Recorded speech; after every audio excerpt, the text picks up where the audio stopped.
Hello दोस्तों, तो स्वागत है आपका मेरे न्यू व्लॉग में। तो दोस्तों, आज मैं जाने वाली हूँ इग्नू मैदानगढ़ी। और वहाँ जाने का जो मेन रीज़न है वो है मार्कशीट। क्योंकि बीए स्ट्रीम से मेरी ग्रेजुएशन कंप्लीट हो चुकी है, मार्क्स भी अपडेट हो चुके हैं, लेकिन मार्कशीट अभी तक रिसीव नहीं हो पाई है एड्रेस चेंज होने की वजह से। तो मैंने सोचा क्यों ना एक बार वहाँ जाकर ही पता कर लिया जाए कि क्या इशू आ रहा है, क्या प्रॉब्लम आ रही है जिसकी वजह से मार्कशीट अभी तक रिसीव नहीं हो पाई है मुझे। लेकिन इग्नू मैदानगढ़ी यहाँ से काफ़ी ज़्यादा दूर है।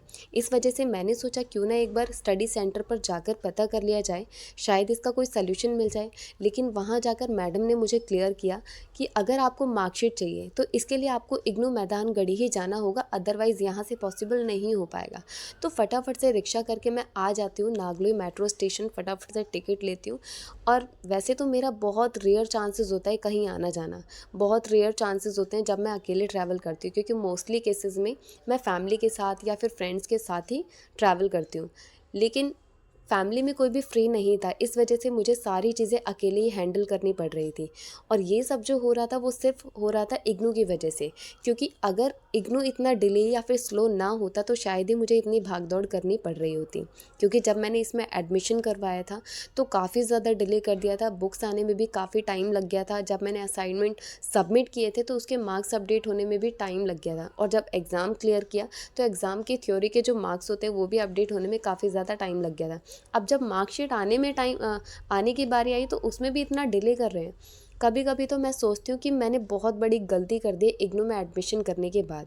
लेकिन फिर मुझे पता चला, क्योंकि और भी मेरे फ्रेंड्स थे जो कि डीयू या फिर सोल में अदर यूनिवर्सिटीज़ में ऑलरेडी स्टडी कर रहे हैं, तो उन्होंने मुझे सारी चीज़ें क्लियर की कि ये सिर्फ इग्नू का ही हाल नहीं है, बल्कि हर यूनिवर्सिटी का ऐसा ही हाल है। हर यूनिवर्सिटी इतना ही डिले करती है या फिर लेट वर्क करती है, सिस्टम काफ़ी ज़्यादा स्लो है।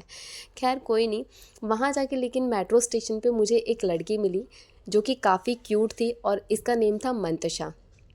और इसे भी वहीं इग्नू मैदानगढ़ी ही जाना था, तो हमने सोचा क्यों ना हम दोनों साथ ही चल लेते हैं। और वो कहावत तो आपने सुनी ही होगी कि एक से भले दो।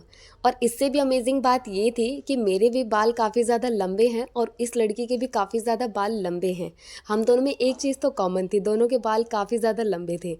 और इसी बीच मैंने एक चीज़ सीखी जो कि मैं आपसे भी शेयर करना चाहूँगी। मतलब अगर आप मान लीजिए कहीं भी अननोन लोकेशन पे जा रहे हो, तो वहाँ पे रिक्शा करने से पहले वहाँ के कुछ लोकल लोगों से ज़रूर वहाँ का किराया कंफर्म करो। क्योंकि ये जो ऑटो रिक्शा वाले होते हैं ना, ये लूटने का काम करते हैं। मतलब जितना मेट्रो में मेरा खर्च नहीं हुआ उससे ज़्यादा इन रिक्शे वालों ने मेरा खर्च कर दिया। फाइनली हम पहुंच जाते हैं और मैं व्लॉगिंग के लिए वीडियो शूट कर रही थी। इतने में एक सर बोलने लगते हैं कि वीडियो बना के आप हमारी कंप्लेंट तो नहीं करोगे ना कि ये पर्सन काम नहीं कर रहा है। तो इतने में सारे हंसने लगे, मैं भी बोलने लगी कि नहीं नहीं सर, ऐसा कुछ नहीं है। लेकिन वहाँ जाने के बाद भी मेरी प्रॉब्लम का कोई सल्यूशन नहीं हुआ। उन्होंने बताया कि मैं आपको एक वेबसाइट देता हूँ, उस पर नंबर डाल के आप चेक कर सकते हो। इससे आपको पता चल जाएगा कि मार्कशीट आपकी कहाँ पे है या फिर किस पोस्ट ऑफिस पे है, तो वहाँ से जाके आप रिसीव कर सकते हो। लेकिन इतनी भाग दौड़ करने के बाद मैं बहुत थक चुकी थी। आप देख सकते हो, आते टाइम तो एनर्जी थी लेकिन जाते टाइम बैटरी काफ़ी डाउन हो चुकी थी। वो तो मैं अपनी बहन के लिए थैंक यू बोलना चाहूँगी। वो घर पे थी, उसने मेरे लिए मैगी बना के रखी हुई थी, तो फटाफट से आगे मैंने खा ली थी। वैसे तो ऑलरेडी मैं खाने की चीज़ें लेकर गई थी, लेकिन भाग दौड़ की वजह से मैं बीच रास्ते में खा ही नहीं पाई। फिर घर आके मैंने खाया और एंजॉय किया और फाइनली फिर